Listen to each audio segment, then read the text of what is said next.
So yeah, I feel a little bit silly doing like a formal presentation with a small group. So I think it's more interesting. It's more fun for me at least, just to have it more like a group discussion. Why are you guys here? What are you interested in? What are you interested in? Yeah, you, yes. Okay, or not? No.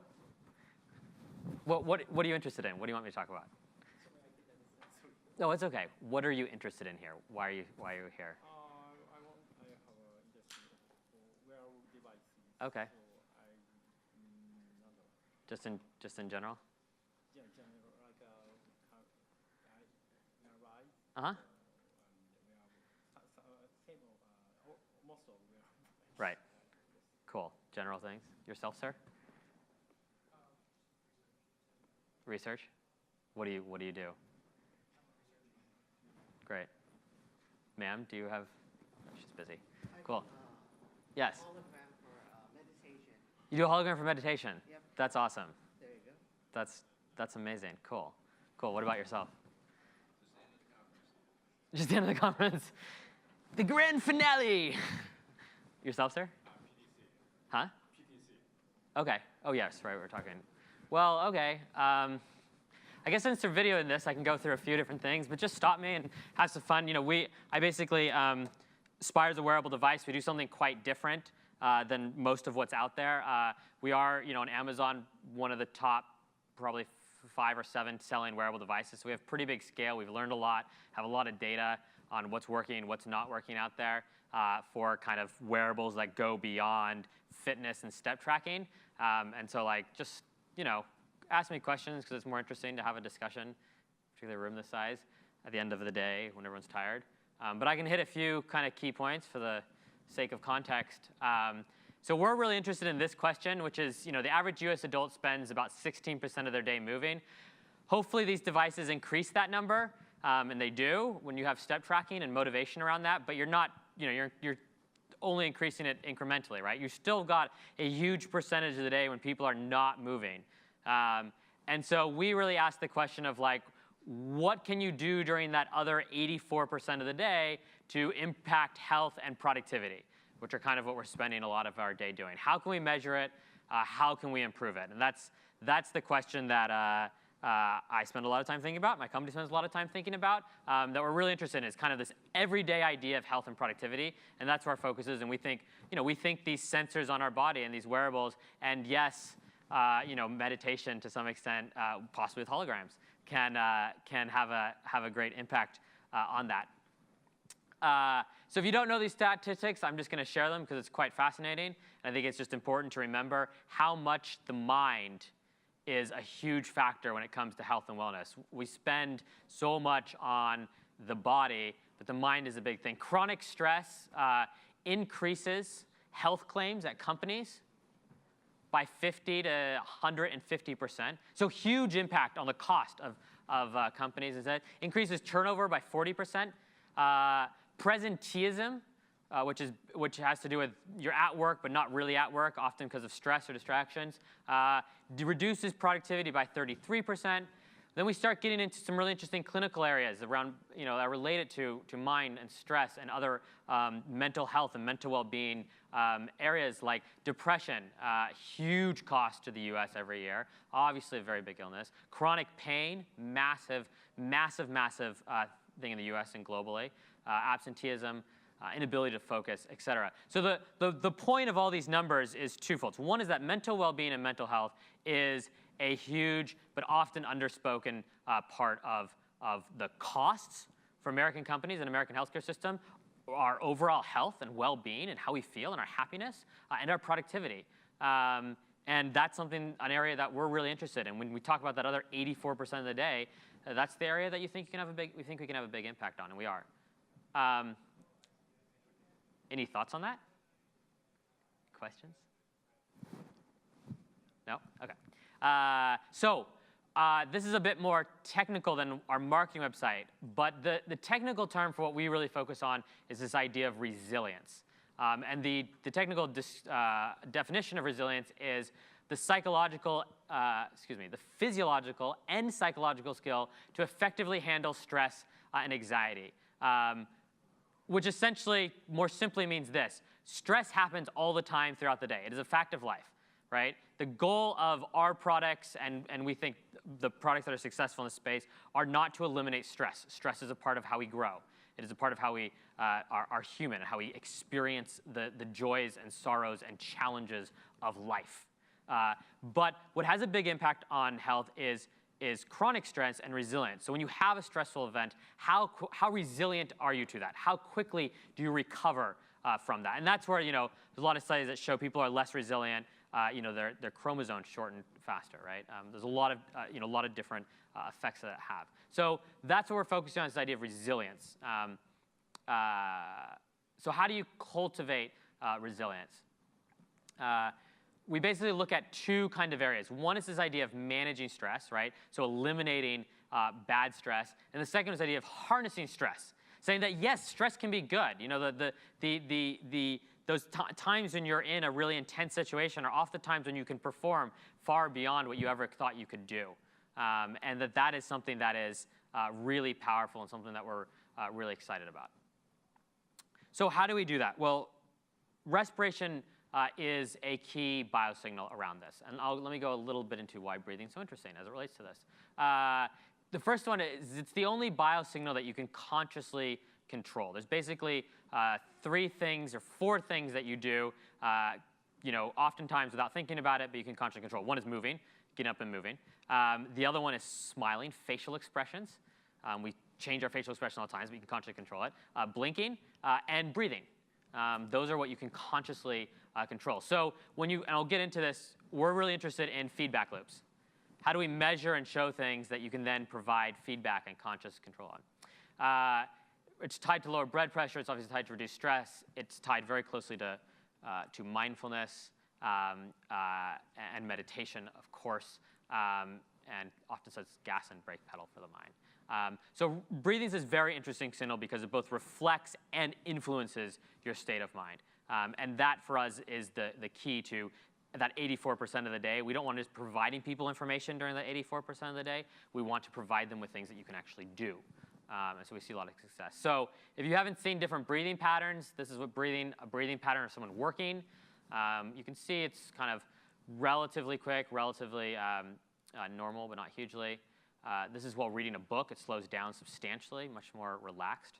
This is a snapshot. It doesn't always look like this. This is during relaxation or during a meditation exercise, much, much slower.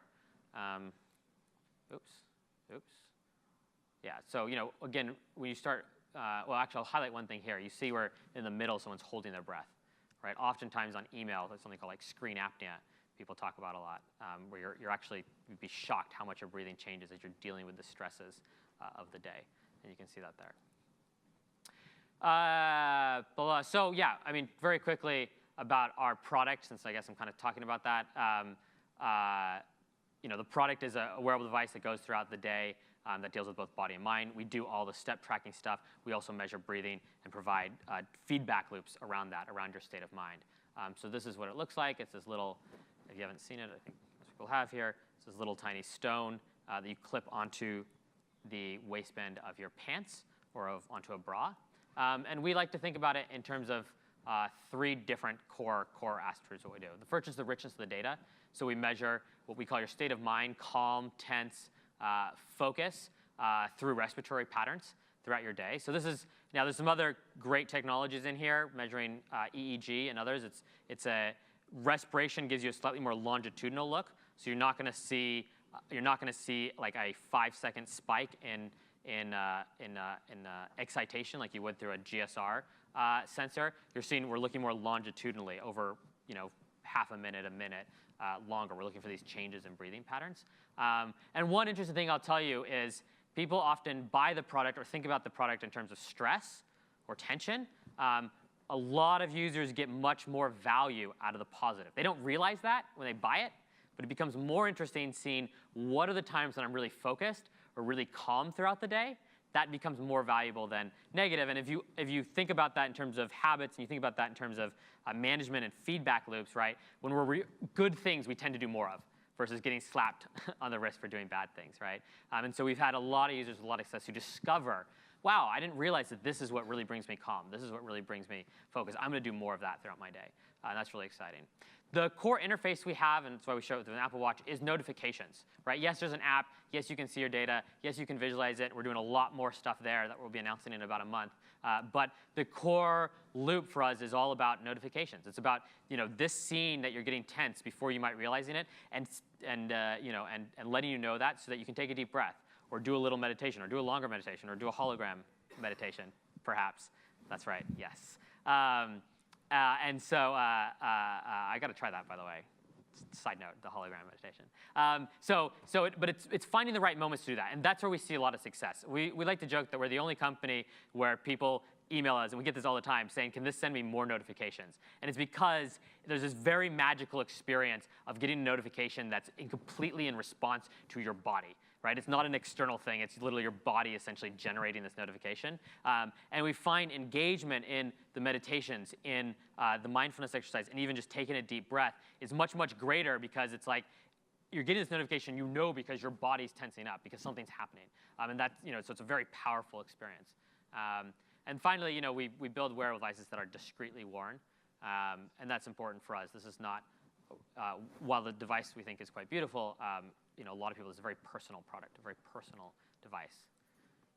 And then, of course, we get a lot of measurable results. We collect billions of data points a day. Today, we look at a lot of things. We look at this idea of resilience, and we can see in our data, right? So we can say, hey, when we send someone a notification, they're getting tense, or we don't, what happens? What's the physiological change we can get? And one of the really great results we get is that in 75% of the times when we send a notification to a user, we can see a clear physiological change in them within 90 seconds. In other words, we can see their physiology reacting to the notification, which we think is really cool, and we're doing a lot more to play around with what you can do there.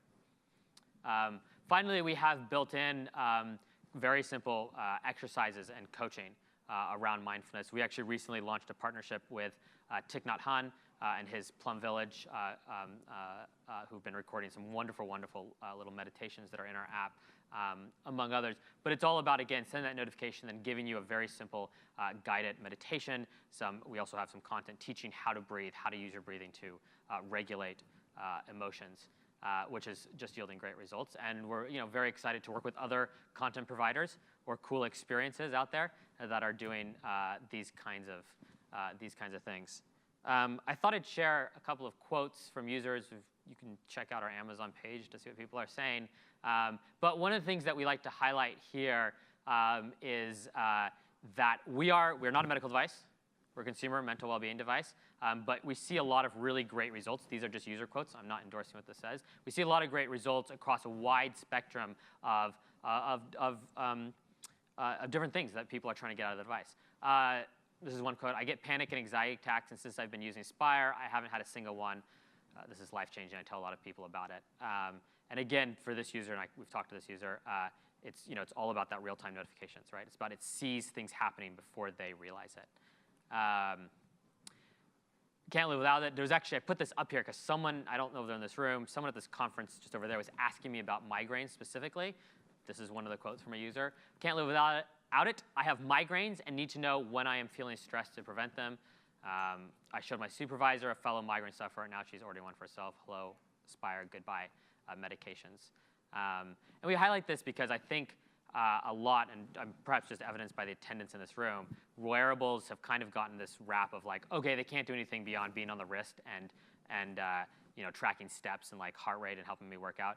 That's just not true, right? And we're seeing this in a growing scale, that there are so many health and wellness problems that these kinds of devices that are capturing interesting data and providing meaningful feedback, there's so much that they are able to do. And we're just very blessed to be seeing this among our user base and to have people tell other people about it and doctors recommend it and things like this. And so the purpose of why I wanted to go up here and give this talk was not to talk about our product, but was really to talk about this idea that wearables can go so far beyond just tracking steps in terms of the problems that we can solve.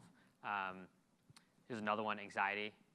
I have anxiety and use Spire to monitor my day and make sure that I'm breathing properly as a tool, et cetera. So I'll just a little bit more on kind of the core idea of feedback loop, because I was talking about that a lot.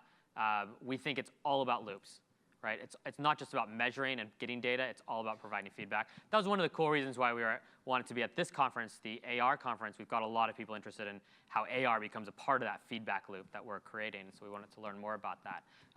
But our core loop is we sense something, breathing patterns. We then measure it, right, in terms of his attention, calm, focus, things like that. We provide alerts or notifications to the person in the moment that are hopefully actionable, right? And then we train you, with those alerts to change behavior, right? And you do it in a very tight loop, and then you can see the change, right? And again, we think that's the future of these experiences with these devices. It's not about tracking. It's not about hitting your goal. It's about providing information in the moment that can create change and create positive outcomes. It's about outcomes. It's about outcomes when you talk about health and productivity. I want to share one piece of internal data, and hopefully this is not being broadcast publicly, but I think this is interesting, again, around wearables, because people often have the wrong conception if you go to this concept, right? This is what our current user graph looks like. Our median user is a 42-year-old woman. We sell to just as much to people who are older than 40 than people that are younger than 40.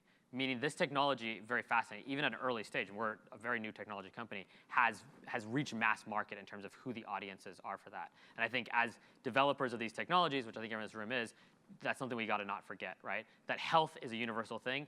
People using technology for health and productivity and wellness is a universal thing, and we need to not forget that. And it's something we're really excited about that. And those are all the slides I have here, but I could talk to many, many other things if there's any questions or discussions that people have. Thank you, Jonathan. Welcome. And we do have time for some questions, if anyone has any for Jonathan. What other challenges are you taking on for this 84%? The 84% of the day? So what are the things that you think your company can help solve in terms of wellness? Yeah. So kind of mental well-being, mindfulness, productivity is a pretty big area, and I would say we still think we have a very long way to go in terms of the impact we can have. It's a great question. I'll repeat the question actually. The question was, what else can you do in this 84% of the day? In terms of what you can do when you start talking about mental well-being, mindfulness, productivity, there's so much there that we think we're just scratching the surface. And so we're pretty focused right now on going deeper on that. We've got some pretty exciting things that we're going to announce in the coming months in terms of how we integrate this into tools that you use throughout your day, like calendars and emails and things like this. We've got some really exciting studies that we're doing with large organizations, kind of proving that this can actually cross populations, increase productivity, right, and reduce stress. We think there's just a lot more that can be done there before we start tackling other areas. Yeah. Any other questions? From someone over here, I think? Yeah. A couple different questions. First of all, Great. corollary to that one, what's next that's easy for you guys? Okay. And then secondly, have you worked at all with patients of any kind? Right. When you say what's next? Yeah, I mean, just towards the product development, what's low hanging fruit? Yeah. We look at two things from a product development standpoint, from two perspectives. On the software and data side, we look at how do we increase the insights we can deliver to our customers, right? And that's both in breadth, in depth.